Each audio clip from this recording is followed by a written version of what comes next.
Hello everyone, एक बार फिर से स्वागत है आपका अपने यूट्यूब चैनल डायमंड एकेडमी पर। जैसा कि आप लोगों को विदित है, रेलवे से संबंधित जितने भी एग्जाम हैं उनका पीवाईक्यू एंड प्रैक्टिस सेट्स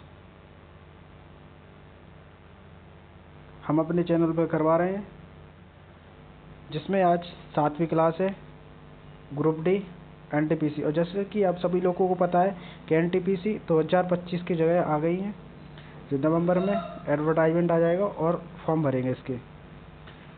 तो चलिए बिना किसी देरी किए स्टार्ट करते। और स्टार्ट करने से पहले एक बात, चैनल को शेयर कीजिए, सब्सक्राइब कीजिए और लाइक कीजिए।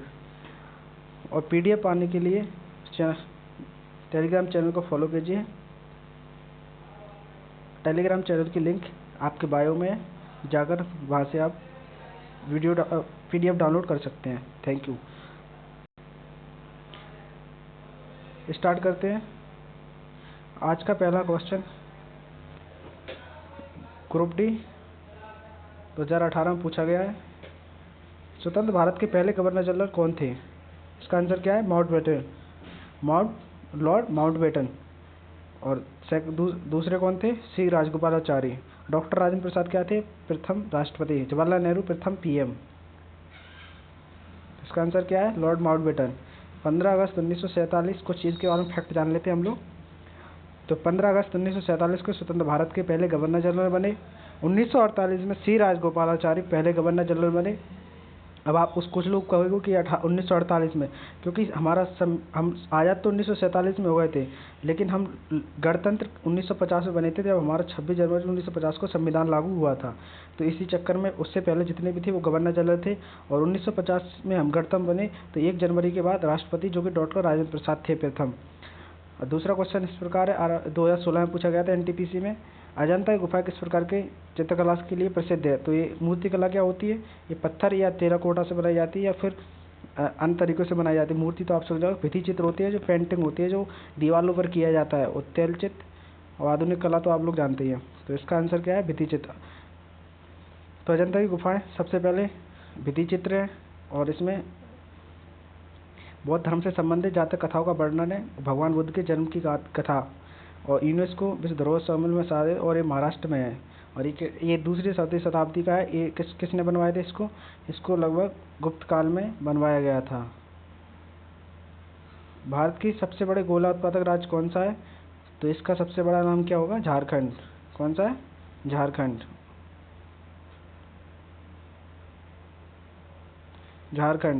झरिया, बोकारो, धनबाद इसके प्रमुख कोयला क्षेत्र है।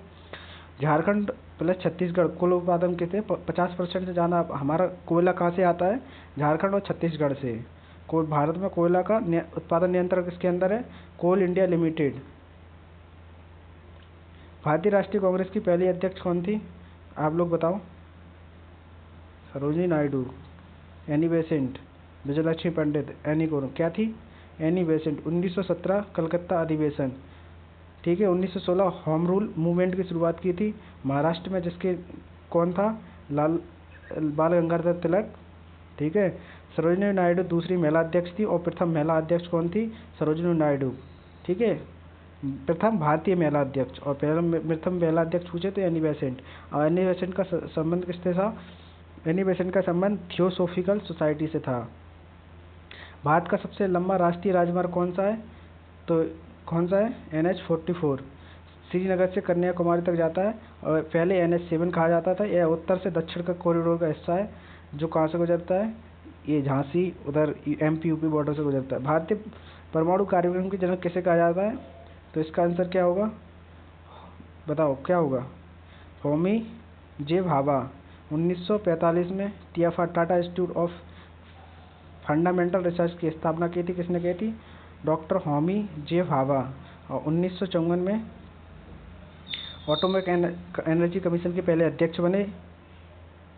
1966 में एक विमान दुर्घटना में इनकी मृत्यु हो गई थी। कहा जाता है कि इसमें नॉन स्टेट फैक्टर्स का हाथ था। और ठीक है। और विक्रम साराभाई स्पेस सेंटर है अपना। ठीक है। Doctor APJ Abdul Kalam missile man के नाम से जाना जाते हैं। और सत्येंद्र नाथ बोस पहले सिविल सर्वेंट थे आईसीएस परीक्षा पास करने वाले। भारत के सबसे बड़ा गन्ना उत्पादक राज्य कौन सा है? उत्तर प्रदेश। पंजाब गेहूं में आता है, महाराष्ट्र कपास में आता है। ठीक है। दूसरा सबसे बड़ा गन्ना उत्पादक देश ब्राज़ील है। भारत विश्व का दूसरे सबसे, और पहला है ब्राज़ील। महाराष्ट्र दूसरा सबसे बड़ा उत्पादक है, ठीक है, गन्ने का। गन्ना, चीनी, गुड़ और एथेनॉल के उपयोग में किया है। एथेनॉल का उपयोग 20% E20 का टारगेट था जो 2030 तक था, 2025 तक पूरा कर लिया गया है। साहित्य में नोबेल पुरस्कार जीतने वाले पहले भारतीय कौन थे? रविन्द्रनाथ टैगोर। यस, 1913। गीतांजलि के लिए उन्हें नोबेल पुरस्कार मिला था।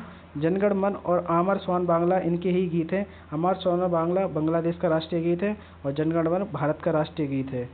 टैगोर पहले एशियाई थे जिन्होंने साहित्य में नोबेल पुरस्कार प्राप्त किया था। कोणार्क का प्रसिद्ध सूर्य मंदिर, कोणार्क कोणार्क का प्रसिद्ध सूर्य मंदिर किस वंश ने बनवाया था? क्या पूछ रहा है? ये आरआरबी ग्रुप डी 2022 में पूछा था।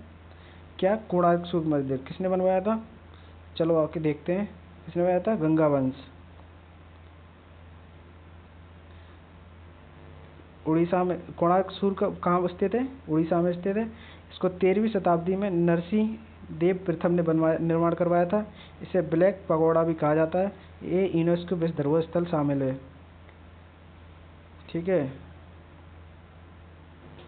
और भारतीय संविधान का कौन सा अनुच्छेद प्रावधान संबंधित है? आरआरबी एएलपी में पूछा गया है। क्या है बताओ? आपातकाल पूछ रहा है। इसका सही आंसर है 352, राष्ट्रीय आपातकाल। राष्ट्रीय आपातकाल क्या? आंतरिक शांति, सशस्त्र विद्रोह। 44वें संविधान संशोधन से तय किया गया था सशस्त्र विद्रोह की जगह आंतरिक अशांति के आधार पर राष्ट्रीय आपातकाल लगाया जाता है। 352, ठीक है। और 356 है राज्य में आपातकाल, प्रेसिडेंट रूल। जब राज्य का शासन संवैधानिक तंत्र के अनुसार नहीं चलता है तब राष्ट्रपति शासन लगाया जाता है। ठीक है। और वित्तीय आपातकाल आज तक भारत में नहीं लगा है वित्तीय आपातकाल। और राष्ट्रीय आपातकाल 3 बार लागू हुआ है, 1962, 71 और 75 में। ठीक है। 62 में चाइना के साथ लगा था, 71 में पाकिस्तान के विरुद्ध लगा था, 1975 में इमरजेंसी लगी थी जो इंदिरा गांधी के टाइम पे लगाई गई थी। ठीक है। तो आज के लिए इतना ही। मिलते हैं किसी अगली वीडियो में। और टेलीग्राम को फॉलो करना ना भूलें, इसका PDF वहीं मिलेगा आपको। और चैनल को सब्सक्राइब कीजिए और वीडियो पसंद आए तो लाइक कीजिए एंड शेयर कीजिए। Thank you.